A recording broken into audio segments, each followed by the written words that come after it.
Yeah, so here we are with Susanne Blades, my sister and a nurse and a mother of four. How are you doing, Sue? It's late and I'm a little tired, but I'm doing great. Yes. Yeah, well, you have a lot of things to do, and I just wanted to pick your brain and learn, help you teach some of our audience some of the wisdom you have. And the first thing I want to talk to you about, and this is a lot of people like, well, their husband and wife are not necessarily on the same page when it comes to survival. So what's it like being the wife of a prepper, someone who's proactive about physical protection for your family? Great question. Sure. I think it's great. As a nurse, I approve and agree to that preventative medicine, preventative treatment is very important. So I feel that prepping is like preventative treatment and preventative medicine to a disaster. So you're prepared and you kind of have the heads up where like if you having any other screening, you have a heads up and you would know from before you had nothing and then now you have something to deal with. So same idea as prepping, I feel like. Now, being the wife of a prepper is fun, but it's also, it's expensive at times. So we do have to budget that, especially with kids and growing kids and all the activities they're involved with. But this is for them too. Ultimately, it's all about them. Yeah. Because if it was just you guys, like, we could probably survive. But when you're trying to think of the next generation this is preventative medicine for them so that they can survive this as much as we do. Yeah. And how do you see society going? What is the thing that you think might happen next that would be the need for those preparations? Well, I know there's been a lot of scares happening. Just have your 3 months prepared, the rumors of wars and whatnot. But here in Oregon, we lose power a lot and we have a lot of flooding. So if it's just a normal winter, we will have to deal with losing power and cooking on the wood stove and dealing with maybe lack of running water, so having water on hand, those kind of things of just natural things. When it comes to worldwide, everything that you can think of to keep your kid happy in that time is a good idea, even if you need to stockpile some certain candies, whatever, bribery. Yeah, I agree, bribery items is a good thing to also comfort think items, about. yeah. And a new toy, like a toy that maybe it's not, like I have a few toys in our to-go box, and they're out of the age range of my children, but they will still be very comforting if they lost their toys here in the house. If the house floated away, they would have a new toy and it would be comforting to them. Mm-hmm. And so as a nurse, you've done a lot of caregiving and a lot of things like that. And it's something that I talk about a lot is the nano silver. So what does that mean to you? How's that affected your life? Nano silver has changed our life dramatically. There's a certain point of where antibiotics and vaccines are helpful, but preventative medicine again is so much better. Just recently, right during Christmas time, all my girls got the flu type A, and according to what I've heard is that flu type A was not even included in the vaccine, the flu vaccine. So you're going to get it anyways. We took silver. I gave them silver all the way through. In 4 days, they were done. And it was the flu. It was the same high fever and the cough and the lack of appetite, the whole 9 yards. But within 4 days, we were back to school, and most people who have the flu are out for a good month, if not more. And then the cough that lingers forever, it seems like forever, they take antibiotics because then it just grows. But the silver has taken care of that. In 4 days, we were back to school, back to normal. Yeah. How many things have you used silver for? Oh, goodness. That's a list. So from immunity, even just if somebody wakes up with a groggy throat or something, even if we don't take it every day, I will say, here's your teaspoon, and then when they come home in the evening, we don't have any symptoms of that groggy throat anymore. It's gone. It's worked its way through. So sniffles, the flu, and we've had some lung issues, like when I think we had pneumonia that we cured, and I think it was double pneumonia. Both lungs were affected, and we put it in a diffuser, and it took care of that without antibiotics. We've taken care of the stomach flu. We've had diarrhea issues, and that took care of that in a couple of days. Gosh, you name it, I think we've prevented it. Because we have kids in the public school. We could be contracting everything, and yet our preventative medicine has prevented a lot of stuff. Either prevented it or sped up the healing process. Absolutely sped it up. Because I actually take it every day, and about 3 months ago, my whole household got sick, but I didn't. But you didn't. Because I take it every day, and they just don't think they need to until they get sick. Like, we wish we were. And it's like, well, I took it. I'm not getting sick, so now I have to take care of all of them. But as a nurse, you know what that's all about. Yes. Well, I do have a rule of thumb for myself. If I'm giving a froggy throat child some silver, I take my dose, because they will cough in my face or sneeze and I walk into it. It's just inevitable. Mommies are not supposed to get sick, so this is one way to prevent that. Right, and right now you're working in a public school, and a different one that your kids go to, so you could be changing and trading to all sorts of fun stuff. Yes, yeah. And I have not gotten sick. It's been a long time since I've gotten it, so. That's good. Yes. Just like if your baby's sleeping, you sleep. So if you give your babies immunity boosting, give your mama some too. Right. It'd be nice to have that if there ever was a disaster situation where, like, you can't get antibiotics and it treats so many different things, you don't even know what's ailing you. Right. And so that's a good thing to have, just to keep your family safe in that situation. Yes. Hydration is definitely the key in everything, but even that, there will be a point where you just can't get it in someone, where a teaspoon you can at least get into their cheeks and it will do its work. Right. It's hard to get someone to take a pill sometimes. No, that's just, that's hard. Yeah. Awesome. So what other medical advice do you have for people who are wanting to prepare, things they should get, books, practices, things to think about? Any advice like that you would have for us? I would say, number one, your community has first aid classes, CPR classes. Anybody can take them. If you're going to save your family and there is not paramedics that can come help you, you need to know how to do CPR, do the Heimlich, how to do basic first aid care. So even when it comes to pulling together skin because you got a big gash, that gash could kill you if it's not closed. You could either bleed to death or infection. So that is definitely needed. And if you want to go as far as going into the your community college and learning more just for your own sake, your own knowledge would be greatly behoove yourself to do that. Now, when it comes to prepping products and things like that, anything that you can wash and reuse, I've noticed that I'm thinking that would be best. And a family of young girls, we're coming into maturity, and we did find some reusable pads that we could wash out and cycle through, just like they did in the pioneer days. Yeah, what did they do 100 years ago? Right. They had a wad of material under there, washed them out, dried them out, and reused it. So right. It's not fun to think about, but it's also less fun to think about having nothing at all. Then you what? have to think about it. You have to think about it. Yeah. Right. Yeah. So even if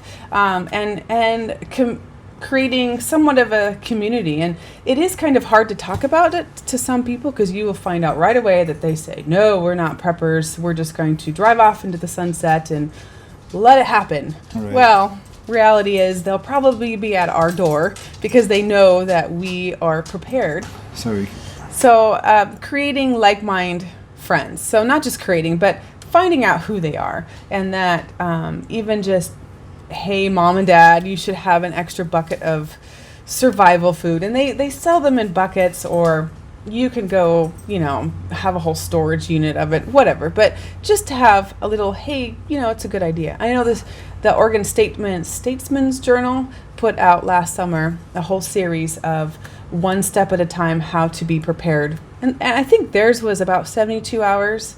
It might have been up to 3 months preparedness, but just to put that out there, that even our community and our emergency responders are also asking, hey, everybody, be ready. Even if it's just in a small way, at least you can be safe and protected, survive until they can come help you. And it might be 72 hours, it might be a week before, or never. So we want to be prepared for never.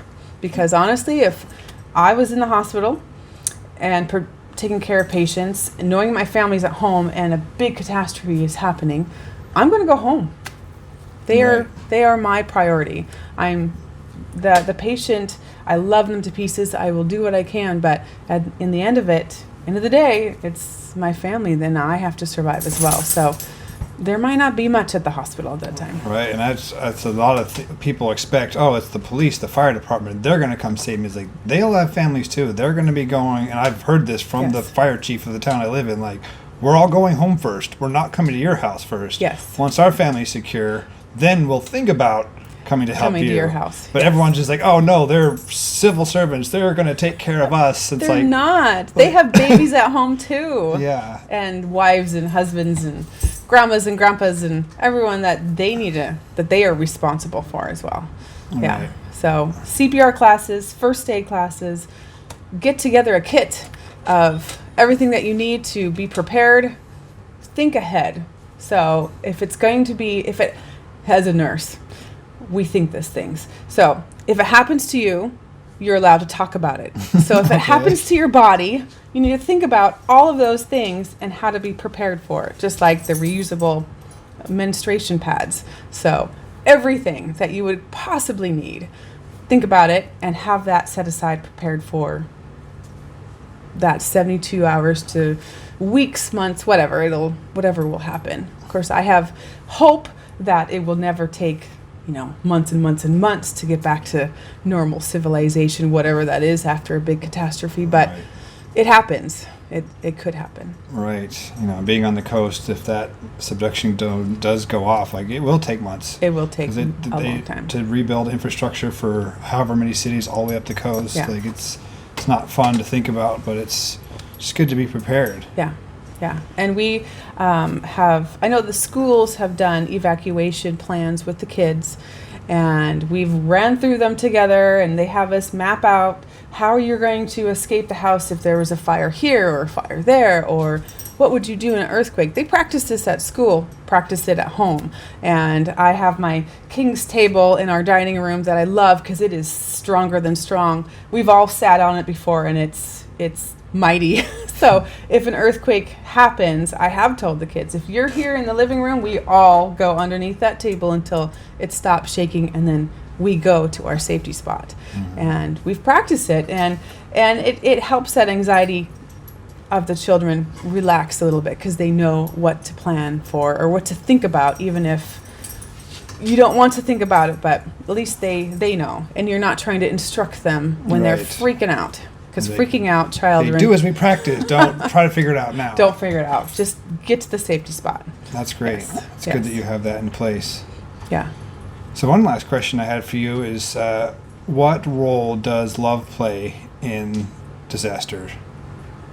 Because I know something that I love about you is how much you love people, and that's why you went into the profession you do. Mm-hmm. And so what is your heart when it comes to the disasters and anything that may come? Well... It's true. We would try to help other people, and it's a scary thought because there will be a point, as we saw, was it Cuba that had the hurricane that wiped them out, and they all kind of got crazy, and there were guns, and there was a lot of civil unrest. Mm-hmm. That's scary, but honestly, there's a lot of praying happening. There has to be. I believe that God has a plan. I believe that God knows what's going on, and He will help us through it. So when people come to our house, or when we're ready to go help the community around us, it all has to be out of love. It cannot be, I helped you, now you give to me. it may not work that way because they might not be able to. Yeah, you can't expect people to be able to pay you back in a world like that. No, just pay me back by surviving, and then we will rekindle our friendship later. Right.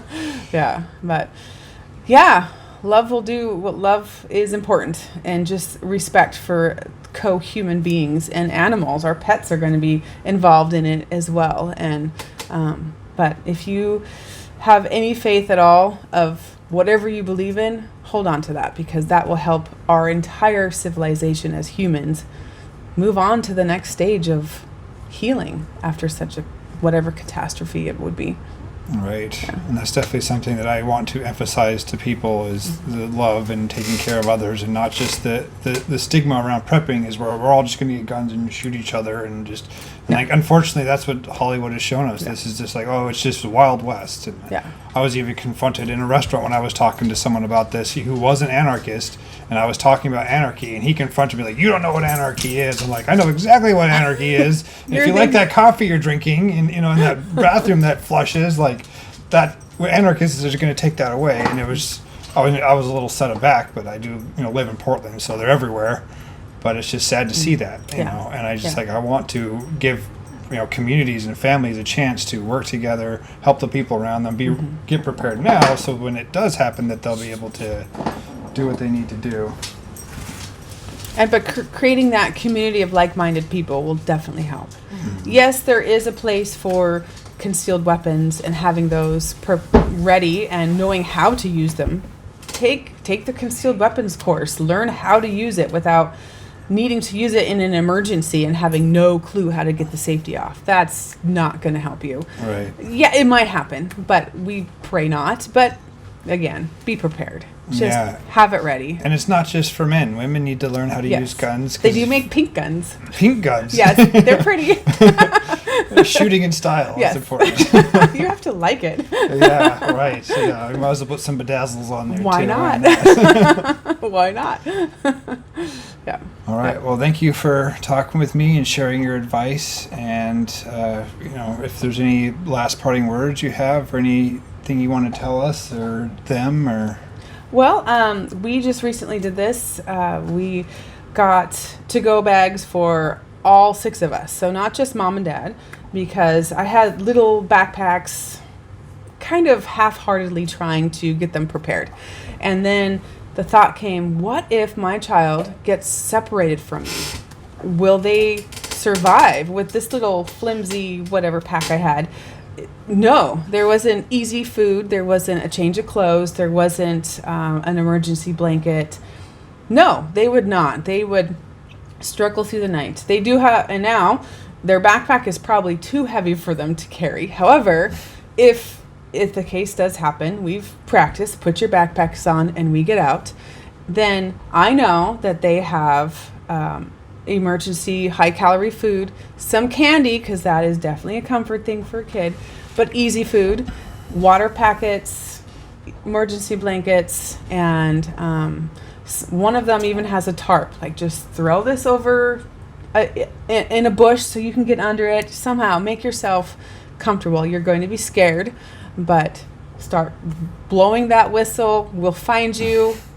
We just pray it never happens. But again, preparedness. What if your child gets separated from you when you are running from the big earthquake that's going to take out half of the... Whatever it is. It could be a fire, flood, armies, who knows what. But it's good that they have that. But then go through it with them. This is what this is for. And I've marked everything. So even though it says it on the package what this is for, you need to eat one of these bricks, basically hard, probably tastes awful. And don't eat it all in one setting. You might need to spread this out a little bit. Yes, it's once in the morning, once at night.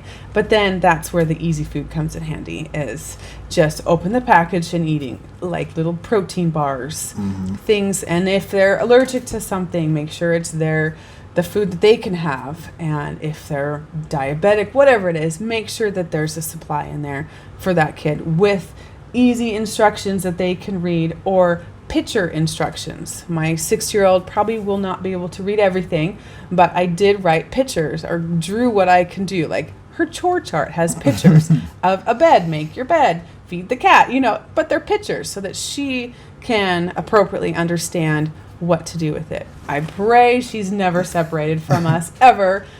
That would be very scary and traumatic, but if in case. Well, that's a good thought. I mean, my kids are younger than that. Wouldn't even have thought of that now. It's all on my back right now. So yes, it is. Now that they can carry their own, they need to know how to use it, what's in there. Mm-hmm. Take out your poncho when it's raining. This silver looking, weird thing is actually a blanket. It's not your snuggie blanket from your bed, but it's actually a blanket to keep you warm. And it can be used for a signal to, so they can. And this whistle, it makes noise. Just make noise so I can find you. Right. Yeah. That's awesome. Yeah, and you guys can find all the suggested lists in the car bags, go bags on my website. And I know you guys have started using that as well, and I thank you for that. And I thank you for interviewing and sharing your wisdom. And I'm sure that a lot of people can use some of these tips and tricks to just help prepare their family better. I hope so. Yes. Great. Thank you, David. Mm-hmm.